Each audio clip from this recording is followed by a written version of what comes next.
masih di Cerita Hati dan masih berbicara tentang gangguan jiwa. Dokter, gangguan jiwa yang paling sering terjadi saat ini, katakanlah di Jakarta deh ya, di Jakarta. Gangguan jiwa yang seperti apa sih dok yang terjadi? Paling banyak sebenarnya cemas dan depresi. Cemas dan Gangguan depresi. cemas dan depresi. Penyebabnya itu karena apa dok?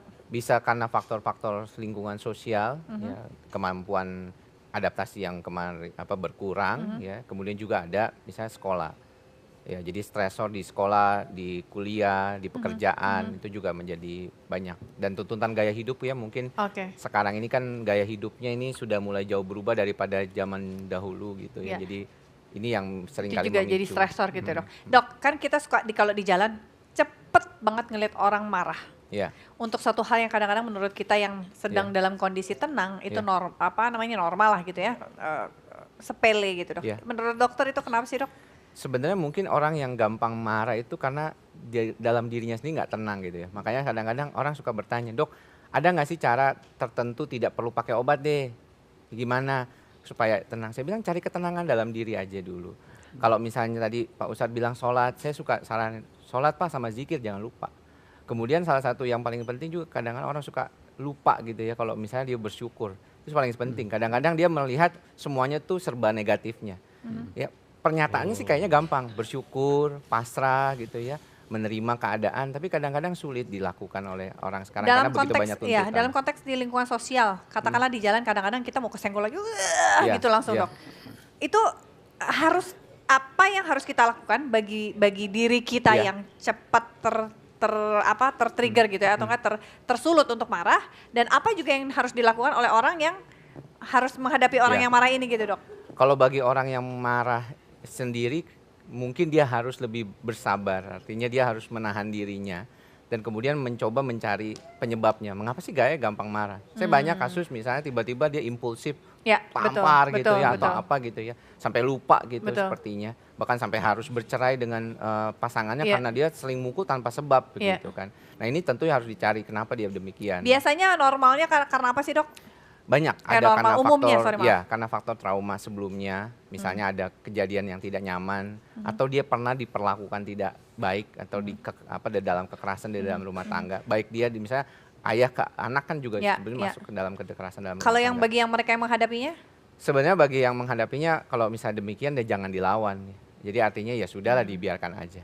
Kadang-kadang kan kita keikutan karena merasa wah kita nih dihina sebenarnya ya udahlah yang istilah yang waras ngalah itu ada orang istilah begitu ya. Saya pikir itu ada salah satu yang paling penting. Nih Wi, bagi mereka atau kami lah kita yang hadir di sini kan kadang-kadang kita memang seperti tadi dokter bilang tidak sadar untuk kemudian kita malah menurutkan apa yang menjadi hawa nafsu kita gitu Wi. Terus harusnya seperti apa sih untuk sebagai sebuah tindakan preventif supaya tidak terjadi hal yang tidak diinginkan? Tadi sudah mau saya sampaikan tapi dokter itu bukan bagiannya nyuruh sabar, nyuruh syukur itu sudah bagian saya. Karena juga saya alami. Karena terus terang saya dibayar mahal untuk menyampaikan yang seperti ini. Alhamdulillah. Saya hari-hari sering diminta untuk memberikan post power syndrome, terutama bagi orang-orang yang menjelang MPP, karena MPP itu masa purna bakti itu masa purna pensiun itu biasanya MPP diterjemahkan mati pelan-pelan juga. Itu artinya karena dia sudah menghilangi sindrom. Nah, sindrom yang seperti masa itu biasanya ada post power syndrome itu jadi masalah. Maka harus membangun kesadaran. Satu, bahwa orang hidup ini tidak semua hal yang jadi ekspektasi itu pasti akan tercapai sesuai dengan kenyataan. Jadi harapan kita dengan kenyataan selalu tidak harus sama. Dan itu harus disadarkan betul di setiap keadaan. Karena kalau semua keinginan itu terjadi, kasihan Teh Desi. Yang senang sama Teh Desi itu banyak sekali, kalau semua terjadi suaminya ratusan. Ya itu. Tapi buktinya kan nggak ada Wi, aku masih sendiri Wi. Yang benar. Iya. Sendiri, pemirsa di rumah mudah-mudahan paham bahwa Teh Desi adalah sendiri dan masih terbuka untuk semuanya. Oke. Yang kedua, kesabaran itu dibangun, artinya bahwa di balik kesabaran pasti ada yang disyukuri. Maka di balik sabar selalu ada syukur. Maka dicari sisi positifnya, namanya positive thinking atau asas afdhaliyah. Loh, saya punya suami jelek, tapi luar biasa dengan kejelekannya itu menunjukkan dia biasanya setia. Orang yang jelek itu nggak pernah selingkuh, orang jelek kan nggak ada yang mau. Itu semuanya. Yang sering saya kasih tahu pokoknya nggak suka kepada kenyataan istri kok gemuk, gendut, alhamdulillah, syukuri saja. Justru gemuk-gemuk ini nanti kalau banjir nggak usah cari pelampung, tinggal enak sekalikan gitu. Pasti ada sisi positif itu. Yang berikutnya, fikir, hadirkan terus kesadaran. Sabar, syukur, fikir dan zikir. Fikir ini adalah kesadaran kita bahwa nggak mungkin semua cita-cita tercapai, harapan itu sama, karena orang doa itu kok semuanya terkabul malah kacau, nggak ada kehidupan. Ini pengen hujan karena jualan bakso, ini pengen panas karena jualan es. Padahal jualannya sebelahan di Senayan. Sini hujan terus, sini panas banget, nggak mungkin.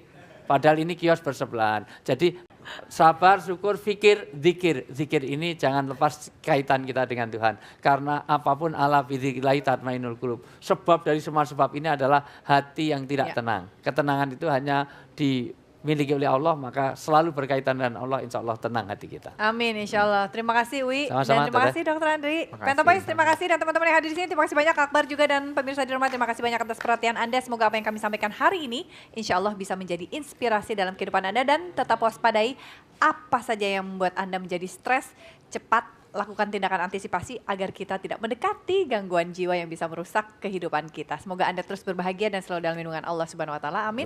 Terima kasih. Nantikan terus di Kompas TV Cerita Hati karena setiap cerita berkesan di hati. Assalamualaikum warahmatullahi wabarakatuh. Sampai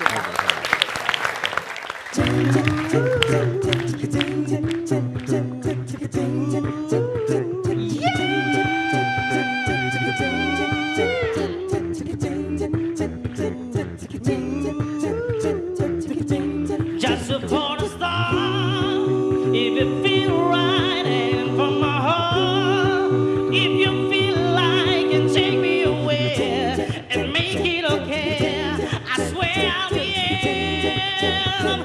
You want it so, so we waited. I put on a show. Now I'm making it to say I'm a kid. My ego is big. I don't give a shit. And it goes like this. Tell me about a time I know you. Kiss you till you're drunk and I saw you got to move. I gotta move. I got to move. Like Jagger. I don't even try to control you. Look into my eyes and I saw you got to move. I got to move. I got to move. Like Jagger's heart. When you feel right, you broke it start. Nothing feel right in here with me. I make you believe that I got a key. Yeah. So get in the car.